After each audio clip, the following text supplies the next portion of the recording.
नमस्कार, मी अनुश्री करंदीकर. महाराष्ट्र कॉलिंग मध्ये तुमचं सगळ्यांचं स्वागत. आज आपण कॉमर्स मधील इतर करिअर संधींविषयी जाणून घेणार आहोत. त्यासाठी आपल्याकडे आलेले आहेत आयडियल एज्युकेशनचे सर्वेसर्वा प्राध्यापक जगदीश वालावरकर. सर, तुमचं स्वागत आहे. नमस्कार. गेली 34 वर्ष यांना शिक्षण क्षेत्राचा अनुभव आहे. ते स्वतः व्यवसायानं सीए आणि सीएस आहेत. तसंच त्यांच्यासोबत आणखी एक तज्ञ आपल्या स्टुडिओत आले आहेत, प्राध्यापक नंदकिशोर परब. सर, तुमचंही स्वागत आहे कार्यक्रमात. ते मॅनेजमेंट ग्रॅज्युएट आहेत. बँकिंग आणि एमपीएससीच्या परीक्षा संदर्भातील ते तज्ञ आहेत. गेली 15 वर्ष ते या क्षेत्राबद्दल विद्यार्थ्यांना मार्गदर्शन करतायत. तर याविषयी कॉमर्समधल्या करिअर संधींविषयी तुम्हालाही जाणून घ्यायचं असेल, तुमची काही शंका असेल तर तुम्ही आम्हाला फोन करू शकता. त्यासाठी आमचा नंबर आहे 022-6684-3333.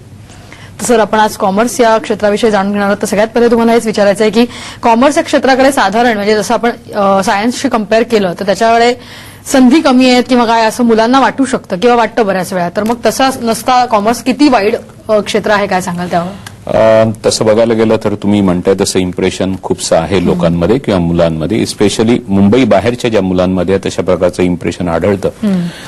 पण मुंबईत बघाल तर 10वी पास झाल्यानंतर जवळजवळ 60% मुलं कॉमर्सकडे जातात आणि 25-30% मुलं सायन्सकडे जात असतील. कॉमर्समध्ये करिअर नाहीत असं पूर्वी इम्प्रेशन होतं, आता तसं नाहीये impression. There are many careers.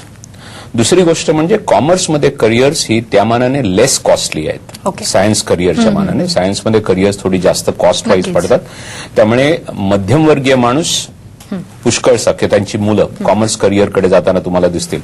आणि मुंबईत नाही तर इव्हन बाहेर सुद्धा हल्ली मी बघतो की छोट्या छोट्या शहरांमध्ये सुद्धा पूर्वी कॉमर्स कॉलेजेस बिलकुल नव्हती, पण आता कॉमर्स कॉलेजेस आहेत आणि त्यामध्ये स्ट्रेंथ पण आहे. आणि कॉमर्समध्ये आहेत अपॉर्च्युनिटीज आहेत, डिफरंट करिअर्स आहेत. त्याच करिअरबद्दल आपण आज बोलू. नक्की. कॉमर्समध्ये उच्च शिक्षणाच्या कशा प्रकारे संधी आहेत त्याविषयी काय सांगाल? ओव्हरऑल जर तुम्ही बघितलं तर आपण भारताचा जो जीडीपी म्हणतो त्यामध्ये पूर्वी मॅन्युफॅक्चरिंग सेक्टर आणि अॅग्रिकल्चरल सेक्टर या दोन गोष्टींचा जास्त समावेश होता. पण आता सर्व्हिस सेक्टर सुद्धा वाढतंय आणि स्पेशली भारतामध्ये बँकिंग म्हणा किंवा फायनान्शियल सर्व्हिसेस म्हणा यांचा स्कोप ट्रिमेंडस वाढतोय. आणि त्या ट्रिमेंडस इन्क्रीजमुळे कॉमर्सवाल्यांना अतिशय चांगल्या संधीज आहेत. आता कॉमर्समध्ये तुम्ही जर म्हणाल की उच्च शिक्षण कशा प्रकारचं होतं, तर मी 5 करिअर्स म्हणू शकतो की बाबा chartered accountant, company secretary, cost accountancy, MBS, management graduate आणि इव्हन बँकिंगमध्ये अतिशय चांगल्या करिअर्स आहेत. तर या 5 करिअर्स आपण सांगू शकतो की कॉमर्सशी रिलेटेड आहेत. जसं सायन्समध्ये इंजिनिअरिंग असू शकतं, मेडिसिन असू शकतं, फार्मासिस्ट असू शकतं, त्याप्रमाणे कॉमर्सच्या ह्या 5 करिअर तुम्ही घेऊ शकता की जिथे एखादा स्टुडंट उच्च शिक्षण घेऊन चांगल्या ठिकाणी चांगल्या नोकरीला चांगल्या इन्कम लेवलला जाऊ शकतो. बरं. असं साधारण कॉमर्स म्हटल्यानंतर पूर्वीच्या काळात असं एक इम्प्रेशन होतं की कॉमर्स स्टुडंट हा पुढे जाऊन बँकेतच काम करणार किंवा बँकेतच नोकरी करणार. परंतु आता तशी परिस्थिती राहिली का सर? आणि बँकेतल्या नोकऱ्याही या काय एवढ्या सोप्या राहिलेल्या नाहीत की तुमचं ग्रॅज्युएशन पूर्ण झालं, बीकॉम झालात आणि इमिजिएटली तुम्हाला बँकेत जॉब लागला. तर मग त्यांना एक वास्ट एक्सपिरियन्स किंवा एक वास्ट हे कसं मिळू शकतं करिअर?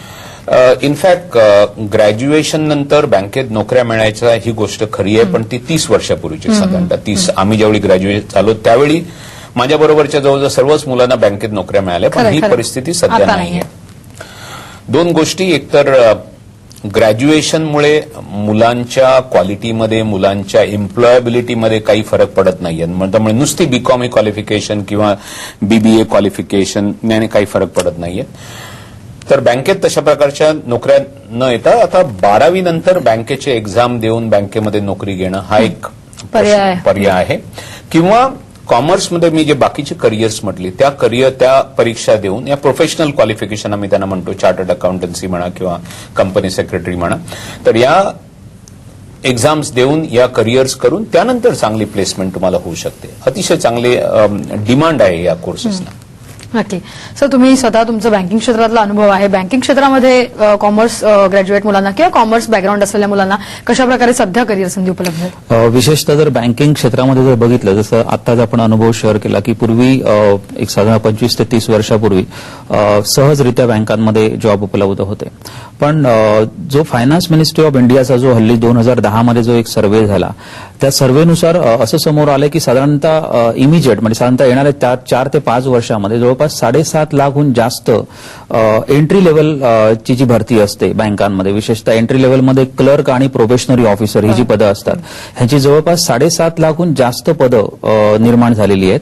आणि त्याच्यासाठी IBPS ह्या एका संस्थेला आरबीआयने ऑथराईज केलेलं आहे ही एक्झाम प्रोसेस कंडक्ट करण्यासाठी.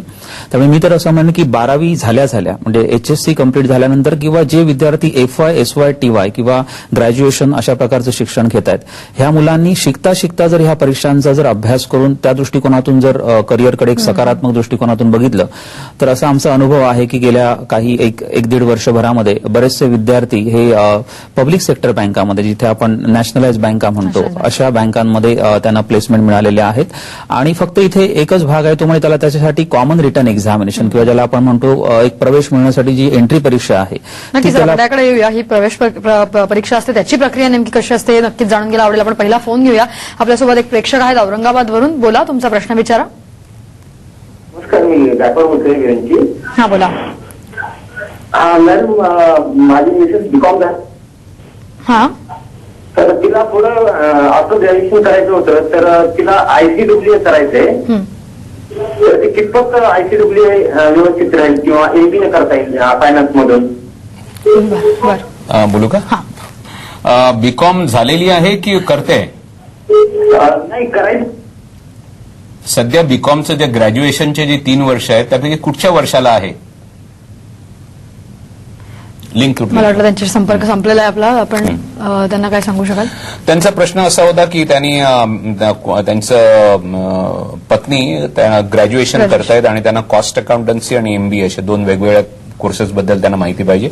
MBA बद्दल आपण बोलू, हे बोलतील. कॉस्ट अकाउंटन्सी परीक्षा आहेत. जर ग्रॅज्युएशन असेल, पूर्ण झालं असेल, तर त्यानंतर तुम्हाला 2 परीक्षा द्याव्या लागतात, इंटरमिडिएट आणि फायनल. आणि ग्रॅज्युएशन जर पूर्ण नसेल तर तुम्ही आणखी एक परीक्षा द्यावी लागते फाउंडेशन म्हणून. तर फाउंडेशन, इंटरमिडिएट आणि फायनल. कॉस्ट अकाउंटन्सी हे जे फील्ड आहे ते फॅक्टरीशी रिलेटेड आहे मोस्टली. बहुतेक सगळ्या फॅक्टरी, सगळ्या मॅन्युफॅक्चरिंग ऍक्टिव्हिटीमध्ये कॉस्ट अकाउंटंट ठेवला जातो. तर त्यासाठी हे करिअर करायला हरकत नाही. डेफिनेटली इट इज म्हणजे वाईड स्कोप आहे. यात सगळ्या क्वालिफिकेशनना वाईड स्कोप आहे. मी एक आणखी गोष्ट क्लॅरिफाय करतो, कदाचित तुमचा प्रश्न असेल. इंडियाची जी ग्रोथ सध्या म्हटली जाते, म्हणजे आपल्याला सांगितलं होतं की साधारणतः 9% वगैरे ग्रोथ होईल. इव्हन अदरवाईज ती ग्रोथ साधारणतः 6-6.5% पर्यंत होईल असं वाटतंय. वेरॅज इंग्लंडमध्ये ही ग्रोथ 2%च्या आसपास आहे आणि we are talking about 6-6.5% growth. त्यामुळे ट्रिमेंडस अपॉर्च्युनिटीज येतील असं गव्हर्नमेंट पण सांगते आणि सगळे लोक सांगतात. त्यामुळे येणाऱ्या काही वर्षांमध्ये जर लोक प्रोफेशनली जर तयार असतील, या क्वालिफिकेशन घेऊन जर तयार असतील, तर डेफिनेटली या सगळ्या लोकांना चांगला स्कोप मिळू शकतो. तर कॉस्ट अकाउंटन्सी तुम्हाला जर करायचं असेल तर डेफिनेटली यू आर वेलकम. तुम्हाला तुमची तेवढी जर ॲबिलिटी असेल, या सगळ्या प्रोफेशनल एक्झाम आहेत आणि त्याला चांगली तयारी लागते. चांगली तयारी केल्यानंतर तुम्ही या परीक्षांना पार होऊ शकता आणि डेफिनेटली स्कोप आहे, एम्प्लॉयबिलिटी पण आहे. औरंगाबाद सारख्या शहरात तर खूपशा कंपन्या सुद्धा आहेत आणि त्या कंपन्यांमध्ये जिथे जिथे मॅन्युफॅक्चरिंग चालतं तिथे cost accountant is almost must आहे, गरजेचं आहे. नक्की. आपण पुढचा फोन घेऊया. सध्या डोंबिवलीवरनं सायली आहेत आपल्यासोबत. बोला सायली, तुमचा प्रश्न विचारा. हॅलो, मला CAच्या एक्झामसाठी मार्गदर्शन हवंय. मी सध्या FY BCom प्लेन बीकॉम करते. प्लेन बीकॉम करताय तुम्ही? FY BCom ला आहात, बरोबर? नाही, SY BCom ला आहात. तर SY BCom ला आहात. 2 ऑप्शन्स आहेत तुम्हाला. CA ला जर जायचं असेल तर एक एंट्रन्स टेस्ट द्यावी लागते तुम्हाला, CA CPTची. CA CPT म्हणतात त्याला, कॉमन प्रोफिशियन्सी टेस्ट. ती जर तुम्ही पास करून तुम्ही ताबडतोब चालू करू शकता. किंवा 4 दिवसापूर्वीच एक नवीन गाईडलाईन आलेली आहे CA इन्स्टिट्यूटची. त्या नवीन गाईडलाईन प्रमाणे तुम्ही ग्रॅज्युएशनला जर तुम्हाला 55% मार्क्स मिळत असतील तर तुम्ही ही CA CPT एक्झाम न देता डायरेक्टली सेकंड एक्झामला जाऊ शकता. तर ग्रॅज्युएशन नंतर जर तुम्ही जाणार असाल तर तुम्हाला 2 एक्झाम द्याव्या लागतील आणि आता जर तुम्ही चालू करणार असाल तर तुम्हाला 3 एक्झाम द्याव्या लागतील. सॉरी. नक्की. आपण चार्टर्ड अकाउंटन्सी या कोर्सबद्दल आणखी डिटेलमध्ये माहिती घेऊया सरांकडनं. सर, आपण बँकिंग क्षेत्रातल्या प्रवेश परीक्षा याच्यावरती बोलत होतो.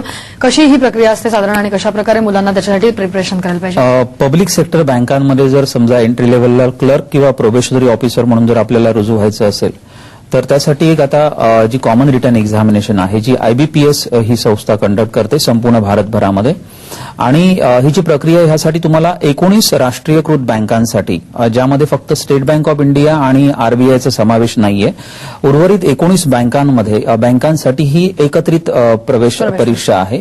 आणि ही एक ऑब्जेक्टिव्ह स्वरूपाची टेस्ट असते. ही टेस्ट पास केल्यानंतर तुम्ही 19ही बँकांसाठी फायनल इंटरव्ह्यूसाठी ऍप्लिकेशन करू शकता, आणि इंटरव्ह्यूच्या तुमच्या परफॉर्मन्सवर तुमची जी काही रिक्रुटमेंट प्रोसेस आहे ती त्यामध्ये कंप्लीट केली जाते. आता ही जी एंट्रन्स टेस्ट आहे, कॉमन रिटर्न एक्झामिनेशन, ही ऑब्जेक्टिव्ह स्वरूपाची असून त्याच्यामध्ये 5 विषय असतात. यामध्ये बेसिक जी बँकेची जी रिक्वायरमेंट आहे ती फुलफिल करण्यासाठी काही 5 महत्वाचे विषय त्याच्यामध्ये त्यांनी ठेवलेले आहेत, आणि त्याच्यासाठी कट ऑफ स्कोअर देखील त्यांनी दिलेले आहे. म्हणजे साधारणतः 250 गुणांपैकी जर 120 मार्क्स जर मिळत असतील तर विद्यार्थ्याला एक स्कोअर कार्ड मिळतं IBPS कडून, आणि हे स्कोअर कार्ड 1 वर्षासाठी व्हॅलिड असतं. म्हणजे त्या एक्झाम पास झाल्यानंतर 1 वर्षभरामध्ये ह्या 19 पब्लिक सेक्टर बँकांच्या ज्या ज्या काही नोटिफिकेशन निघतील त्यासाठी विद्यार्थी ऍप्लिकेशन करू शकतो, आणि साधारणतः 1 वर्षभराच्या आतमध्ये ह्यांची ही रिक्रुटमेंट प्रोसेस कंप्लीट होते. म्हणजे पूर्वीपेक्षाही खूप सुकर झालेलं आहे. आणि मी सगळ्यांना सजेशन देईन की 12वी नंतरची जी मुलं आहेत त्यांनी आतापासूनच जर समजा त्यांना बँकिंगमध्ये करिअर करायचं असेल तर ह्या परीक्षेची प्रिपरेशन किंवा तयारी करायला हरकत नाही. म्हणजे ग्रॅज्युएशन होण्याच्या पूर्वी देखील तुम्ही राष्ट्रीयकृत बँकांमध्ये तुम्हाला प्लेसमेंट मिळू शकते. नक्कीच. तर वाणिज्य शाखेतील करिअर संधी या विषयावरती आपण आज चर्चा करतोय. ही चर्चा अशी चालू